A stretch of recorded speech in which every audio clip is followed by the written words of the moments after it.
Hey folks, CB3 here with another live update. It is Monday, January 27th. Donald Trump has now been in office for 7 days and yet has already imposed his will on Washington with ruthless speed and efficiency. There's so much going on, it's hard to even capsule it in this one report. But I'm going to do my best for you because it affects the markets, it affects your portfolios. CB3 Live Update begins now.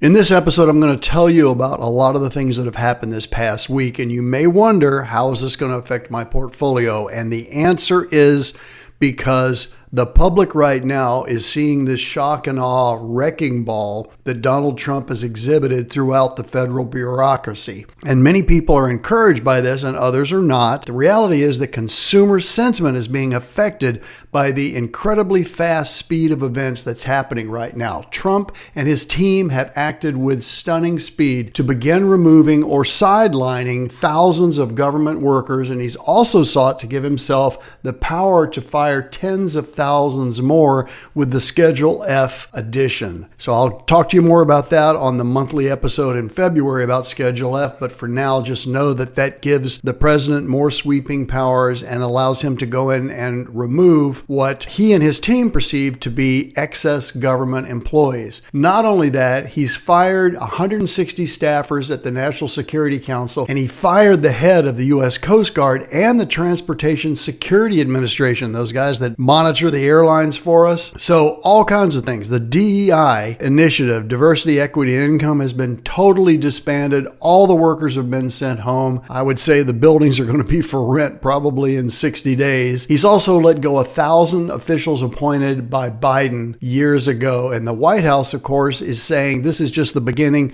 26 to 30 executive orders were signed within 3 hours of him being president, and by now, over 225 executive orders have been issued. Why does this affect us as investors? I mentioned on my last podcast, which was Thursday, you guys need to go back and hear that, about this new Stargate initiative, but there are many more than that.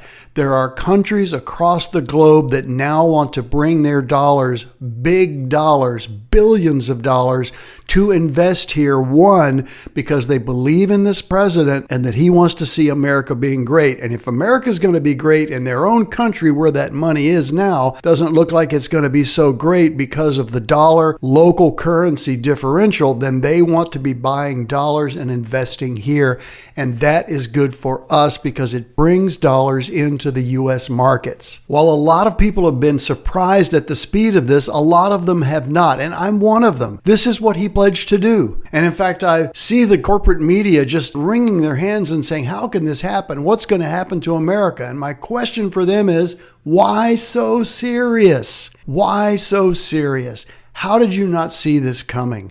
We saw it as your portfolio manager. The truth is that the liberal media has never taken Donald Trump seriously, but they take him implicitly at what he says, and you should never do that. I mean, after all, where are the tariffs that were promised day one? Where's the explanation for the drones flying on the East Coast, which he said he would tell us day one? Where is the release of the JFK, RFK, and Martin Luther King files? That was supposed to be done within hours of him signing the executive order. So it doesn't always happen as fast as he says it will happen.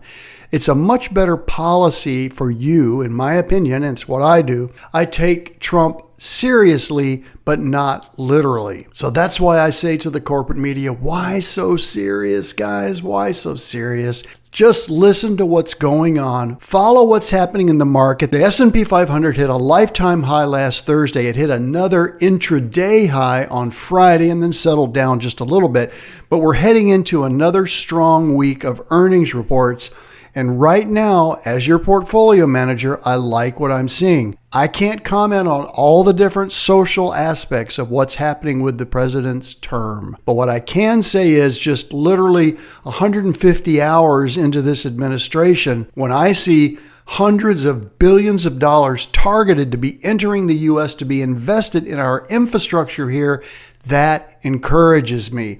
I also see Putin anxious to meet with Trump. Anytime people are anxious to meet with us, that means they need something more than we need them. That's a great thing. So I know you're seeing in the news that the National Treasury Employees Union, which has 175,000 employees in 37 federal agencies, has sued the Trump administration, and they did so just a day after he came into office. But it's really not going to make a difference because that area is a right-to-work state. Virginia, Washington, D.C., there is no protection from that. And Trump and Elon Musk have said they are trying to trim more than 1 million workers from the U.S. federal budget. And that could take a year or so, but it could definitely happen. What does that mean? It frees up money that the U.S. government doesn't need to pay on interest to our debt. And eventually it will reduce the debt of the government. And that's what we all want to see because it means our tax dollars are actually going for something that's productive instead of paying interest on that debt. Donald Trump believes he has a mandate to produce sweeping changes in America because that's what the American voters brought him to Washington to do, and I believe that's what he's going to do. If we actually see billions and billions of dollars coming to this country, strengthening our economy, strengthening the U.S. dollar, then I'm going to get really excited going into this year because I think what I'm seeing so far is very positive for our portfolios and for your economic future. So that's where it is. We'll have another update on Thursday. You guys hang with us. If you have questions, cb3@cb3.com. Don't fear. Don't let the corporate media bring you down. Why so serious, corporate media? Relax. This is what he said he would do. Right now, the market loves it, and that's what we care about as investors. I'm Charles Brown, Portfolio Manager with CB3 Financial. This has been CB3 Live Update. We will see you next time.